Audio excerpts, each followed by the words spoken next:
Well, hello class. It's just your old Uncle Larry coming in hot with, I'm going to tilt the phone here a little bit. Homeskoolin number 138. Hey man, I wanted to say thanks for all the kind words regarding my comeback video. The get well video. You guys are so sweet. I really appreciate all the positive comments and things of that nature. Man, that was a rough go for your old uncle, but I am feeling a lot better, and just playing a lot of guitar and got the whole week off. Kids are in school. Things are good. I was worried that Leo had the same, because Marshall already had it. I think it was probably norovirus, and I was worried that Leo was getting it yesterday because he threw up at school. But thank God he woke up feeling good this morning, and man. So now we've staved off the plague. I just got to worry about staving off the flood tonight. Old Larry couldn't handle another setback like that. So there's a nasty storm coming in Nashville tonight. And it's supposed to hit right where I live. Severe storm. So let's pray, okay? Let's say a little prayer for your old uncle. Today's Jerry McPherson texted me and pointed out that, Jerry, I love you, by the way. How are you, man? Pointed out that today was the 1-year anniversary of the 100th show, so I gave you little cardboard cutouts there. I can't believe it's been a year. It seems like longer, actually, to be honest. I got a few things in the VCB for you if you're in the mood. Hey Tom, tell us about your time in Trigger Hippie. And what do you remember the most about making that first album? Oh man, wow, that's going way back and way back. Man, that was a lot of fun. I love all those people involved in that band. We had a blast. It was probably back in like 2014, 15. Steve Gorman would remember. He has a photographic memory. He remembers the date and the month of everything that ever happened to him in his life. He's like, what's that girl? That actress girl that's just got that crazy. She was in Taxi. What's her name? I can't remember. Anyway, that's how Steve is. You can ask him anything, like, when did this happen? He can tell you the month and the year. See, I can't even get the decade right. But anyway, a lot of good memories there, man. We, Nick Goverick and Steve Gorman and Jackie and Joan, still good friends, man. And we had a lot of fun. I always thought on a good night that band could, you know, put up a fight with anybody, you know. Crowd dependent band too. It was like, you know, if the crowd was lame, we didn't play that great. But man, when the crowd was up, we could crush it. It was like a party band, you know, and a lot of fun. Some good tunes, and most of the tunes were written by Nick Goverick. He was like the main songwriter guy in the band, the bass player. And still to this day, one of my best pals, man. Chef Nick, the guy that owns the kitchen downtown. Amazing restaurant. He's an amazing cook. Amazing dude. We made that first album in my old studio, my old house in the garage, and I was credited as producer, although we all did it together, you know. I was just the only one that was ballsy enough to try to suggest vocal parts to Joan. Joan is a trooper, man. Chick singer that could stand between two fucking blazing loud guitars and never complain. She is, I marvel at her. I'm a huge fan. When I first met her, I freaked her out a little bit, I think, because I came on pretty strong saying, Joan, you're the person that made the Relish album. I love that album. And I couldn't stop talking about it, and I think it freaked her out a little bit. But I'm such a huge fan of that record, you know, she made with all those Philly guys, Eric Bazillion and Andy Kravitz and all those guys, and Rob Hyman. And man, that's just an amazing record. Still listen to it. If you haven't heard Joan Osborne Relish album, you need to check that shit out. Right Hand Man. Holy shit, that thing cooks, man. But anyway, yeah, we made that first record, and we did a lot of touring in some very sort of low-budget situations, man. We had a one-man crew that was also, he would run sound, set up all the gear, dear Charles, and he would drive us after being exhausted, like 8 hours to the next city, all through the night. And I'm sitting in the back of this horrible rental van just going, what the fuck am I doing out here? I just had my first kid, you know, Marshall was just born, and there were some nights I was definitely questioning my existence, you know, but we had a lot of fun, and those guys are awesome. And you know, I listen back to that record once in a while. I played a little riff from, you know, Trigger Hippie yesterday in that one video I made. And it's a good record. I'm proud of it. Dry County, all that shit, that kicks ass. But thanks for all the kind of words about that as well, people. Let's see. Hey, Tom, what is your favorite Twilight Zone episode? Oh, yeah. Well, as you know, I'm a huge fan. I've probably seen them all, I would reckon. I think there's 150 some episodes. My favorite has always been the one called The Shelter. You ever seen that one? Where the doctor that lives in that neighborhood, all his neighbors all ridicule him for making a bomb shelter down in his basement, think he's crazy. And then sure enough, the shit hits the fan and they're all trying to break in, and he only built it big enough for his family. Remember that one?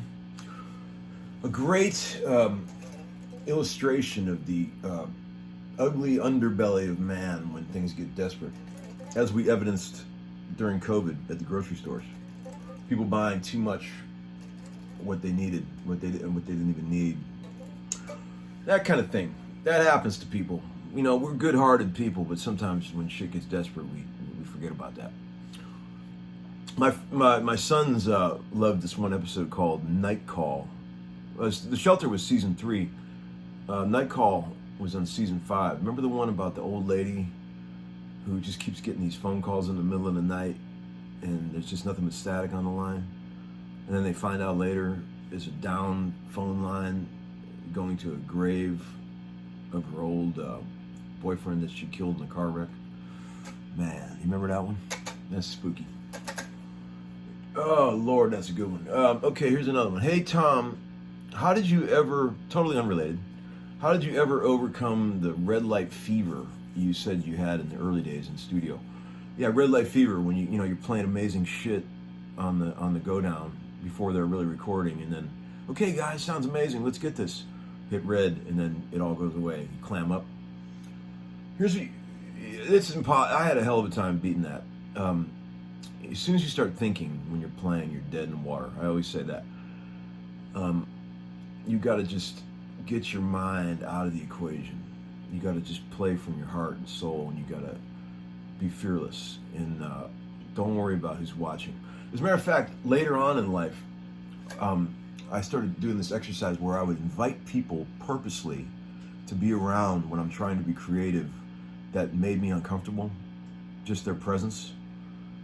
Like people that I liked, but they, some people just kind of throw you off a little bit when they're around, with their energy and their vibe. I would purposely invite them around just to have them there so I could overcome my feelings of, being sort of creative in front of people. And when I was in that crazy movie that I acted in, which still hasn't come out, that was another exercise in doing something totally uncomfortable. And I think if you just do more and more of that kind of shit, you can get over things. What else we got here? It's hard, man. Getting over that red light fever thing, all that shit, the studio thing. It's fucking hard as hell. It's a shit job. It's all mental. I don't wish it on anybody. Oh, you got to be an Iron Man. You got to be able to fucking take criticism from anybody and not get freaked out. And that's pretty hard for a guy from Cleveland. Hey, Tom, what's a guitar or amp you always wanted but never had? Interesting. Okay.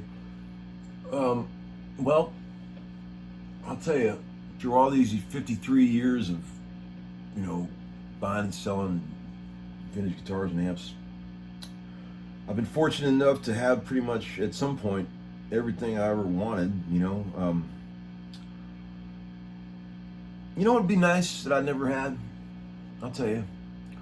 A proper AC-15 would be nice. That's an amp I always wanted and never had. Like a kick-ass old AC-15 would be a really cool amp. Something I could really use, I think. And guitar-wise, I might have mentioned this before, but a Rosewood, Brazilian Rosewood D45, like a 68 or earlier, would be amazing. Good luck finding that shit these days. I can't believe the prices of this stuff. I mean, when I was at that guitar show and stuff, and I was selling off some of the stuff from my friend Rick's estate, I looked up some of the prices of things, like a deluxe memory man, like a run-of-the-mill deluxe memory man that I used to buy all day long, hundreds of them for $300. Those are going for $1,000 now. It's like, what the fuck, man? Amazing. Blows my mind. Hey, Uncle Larry, you've been using that Uncle Larry amp. Right before I got the plague, I used it on one session and it sounded amazing. Mike's doing a great job. I think you guys that have ordered those are going to really like them.